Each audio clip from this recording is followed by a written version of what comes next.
Hey, hey, hey. May I ask you a question? Did you ever hear Prince's rendition remake of the Kingdom Melodies? Of our songbook, right? The songbook that we sing from back in the day. Did you ever hear Prince's version of that? Like Prince, like like Prince. Did you ever hear that remake? Because, if you did, you weren't supposed to, right? Because the information came out that was actually leaked music. It was never approved. You know what? Today, I want to have a little fun. I've actually posted some pretty intense videos lately, and I like to keep things as positive as possible. So today, definitely the intention of this video is to do that, and especially in this space of religious trauma, sometimes you do have to laugh to keep from crying. So, hey, I am Myra Cassidy, empowerment coach, religious trauma specialist, motivational speaker, actress, and author. And you're watching Sisters Living with Religious Trauma Syndrome. What is this? Well, I'm trying to raise awareness to an emerging field, that of religious trauma and religious trauma syndrome, because I have it. I have religious trauma syndrome, and it is no joke.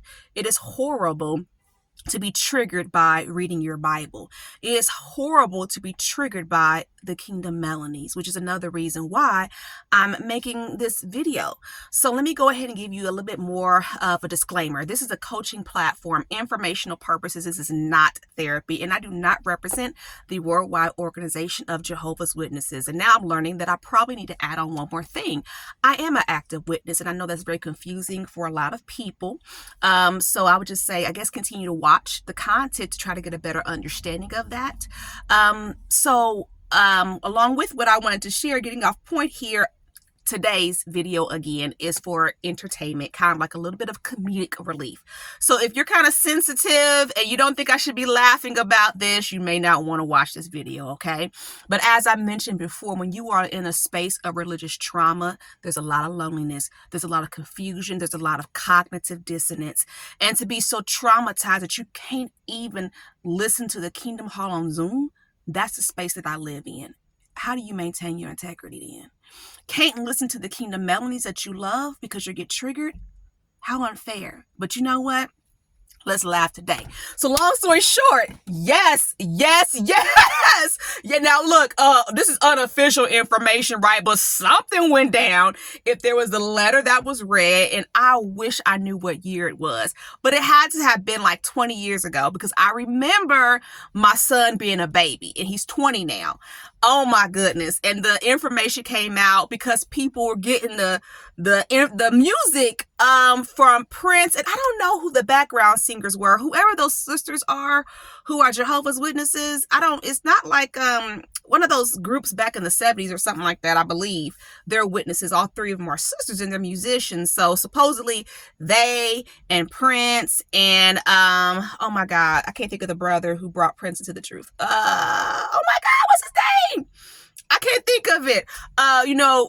Arrange things to record the Kingdom Melodies, right, at Bethel. So it got leaked, and the letter came out. If you have it, it should be destroyed. It was not officially released. But here's a funny story. My mother, she did hear it because she was out on field service with a brother in his car group, and he had the CD. And my mother was like, She said, I told him, wait a minute now. It made me laugh, because for my mother, it was just too much. She said them sisters was jazzing it up. They was jazzing it up. I said, all right now, wait a minute now. It was just too much. So, because what were we used to at that time? And that's kind of the purpose of this video too. Look at the music now versus what it was when we grew up. In my time frame growing up, it was just straight classical. And I remember growing up as a kid, right? My mother, we would get excited. My mother would nudge us, our song. Hey, it's our song. Get ready to sing our song. We'd get all ready to sing our song, and we would be all prideful, and here we go. We're Jehovah's Witnesses. We speak out in fearlessness. Ours is the God of truth. Hold up, y'all. I want to know how many people can hit this note. Prophecy. What he foretells comes to be. Doom. And we go on into it. That was our song until I got older. And then Shulamite Maiden was my song. But I have to tell you that story another time. Yeah, back then, if somebody asked you at work to sing a Kingdom Melody, you may want to kind of use some caution. You can now, because now you can break it down. But back, nah. Okay, I'll tell you that story another time. But long story short, the music has changed so much over time. And I remember hearing Now Is the Time. That was my favorite song. And I guess really it still is, but unfortunately I can't listen to it because I'll get triggered. But I remember hearing that for the first time, you know, watching the JW broadcast, right? And I was like, what is this? And that sister was like, in the days forever darkening. I was like, is this R&B? Wait a minute. And I was confused because growing up, there was always so many magazine articles about the selection of music. And it was always kind of like one of the status quo reminders that although everyone has different taste and different likes of music, classical music is what we're sticking with here, right? You know what I mean? So when that came, I was like, wait a minute, hold on. Okay, funny story. And then I feel like another couple of songs came out, you know, the renditions, the like unofficial music. This was not the music that was in the Kingdom, in the new songbook, right? So then there was the song about, you know, the convention and loving our brothers and sisters at the convention. Funny story. So I was out in field service with this sister who, this pioneer sister, and she was telling me, oh yes, have you heard the newest song? Oh my, Corinne Bailey sings that song. You know, this, I was like, Corinne, you know, let your hair down. Cause I like her as an artist and I love that song. You know, let your hair down. And it was popular like on the movie The Chipettes, you know, cause my oldest daughter was into that movie at that time, So I was all excited. She was like, this pioneer sister then told me this whole story about how Corinne Bailey became a witness. She done went to this whole, wait a minute. She done went to this whole story about how she became one of Jehovah's Witnesses, and that is her voice on that song. And the song is funky, and it does sound like her. It really does. You know, I can't sing, but the song was like, we are sisters, we are brothers, sons and daughters and more. You know what I mean? It's real, like a real raspy voice. And she's like, and I love you even though I never met you before. Oh, yeah. It's real raspy, and it does sound like Corinne Bailey. I was so excited after field service that day. I didn't rushed home, and I'm looking it up because I want to find some kind of information about, you know, Corinne Bailey coming out as one of Jehovah's Witnesses and stuff like that. That is not true. That is not even true. It wasn't even true. I was like, that ain't even true. That ain't her voice. But it does sound like her, at least to me, and apparently to that sister too. But oh my God, I was like, that ain't even true. And why do we do that? Oh, let me ask this question. Let's talk about it. Why do we get so excited about celebrities becoming Jehovah's Witnesses? Like Prince is a witness. Oh, everybody's all excited. Like just because he became a witness, now you think you can go back and buy like all his nasty music. I'm just going to support him. Wait a minute. And then remember when musicology dropped, he was a witness then. So people was like, well, he a witness. Musicology. Wait a minute. This is my question. Why do we get so hyped about celebrities becoming Jehovah's Witnesses? Now, are we giving that same kind of energy at the convention when the 99-year-old man gets himself into the baptismal pool and gets baptized? Are we just, okay? Or what about an early bloomer, a 5-year-old who's like, no, I'm getting baptized, you know, but oh, let it be a celebrity as a witness. Oh, Everybody wants to be all excited. It's all this excitement.